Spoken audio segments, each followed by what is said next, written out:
Moving on to the fourth class of the skill guide series, we have the Assassin, Mistress of Traps, Martial Artist Extraordinaire, and Queen of the Shadows, not to mention one of the more complex and interesting characters from the roster. Though starting out, let's get some of her more straightforward tools out of the way, starting with the fire traps, namely Fireblast, Wake of Fire, and Wake of Inferno, each of which has a use case, but some more so than others. Starting at the bottom and working our way up, we have Wake of Inferno. Sadly, the least utilized skill of the trio, this is a trap that does exactly what it says on the tin. It uses Inferno, which at first glance seems like a great idea for a trap, but in the end, the only real advantage of this trap is the fact that there is an area of effect on it that is not affected by pits in the environment, meaning it can shoot airborne enemies over chasms and rivers.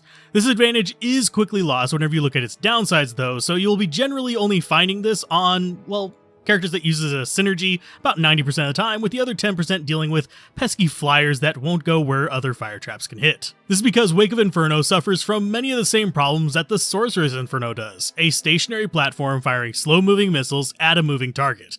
And since it's an AI-controlled fire, it fires at the enemy where it is, not where they will be, so many of these missiles end up wasted. Now, when it does hit, it does okay damage, and it can be used on an assassin that is able to hold the target still, but generally, those types of builds will favor self-delivered damage over a tool like this.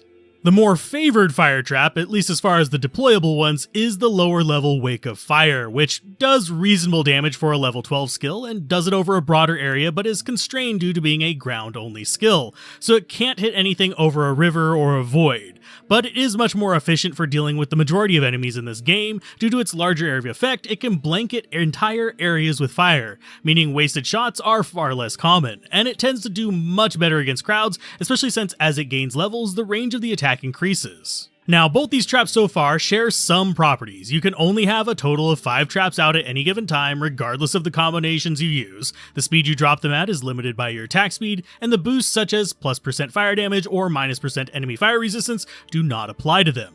So don't waste time with a Phoenix Shield if you are doing a just fire trap build. The big advantage on traps though is that they are one of the few remaining corner shot skills in the game, meaning yes, you have to drop the trap in your own line of sight, but the trap targets based on its own line of sight, meaning it can be used to hit things that you yourself cannot see, which is excellent for personal safety. And a little post edit here since it's a bit of a common question, yes, shadow summons of traps count against your limit of 5 total, and if you over summon, your oldest trap will always be the first one to go away. Now, the deviant of the fire traps out of all of this though is Fireblast, the direct fire trap of the group, which breaks some of the rules of the droppable traps, but not others. Like its deployable friends, its speed is based on your attack speed, and you can only throw it in line of sight. The difference is, this deals damage on landing rather than putting out a trap, and since it's a self-cast ability rather than a summon ability, it actually does benefit from +% fire damage and -% enemy fire resist. On top of this, it synergizes with a ton of things, making it a prime choice for being a second elemental form of damage in late-game lightning trap builds as well. So, do you enjoy playing trap assassins, or are you more of a martial artist? Do you wish there were more synergies between the two? Mention it down below, and as always, a special thanks to the channel members and patrons that make this content possible.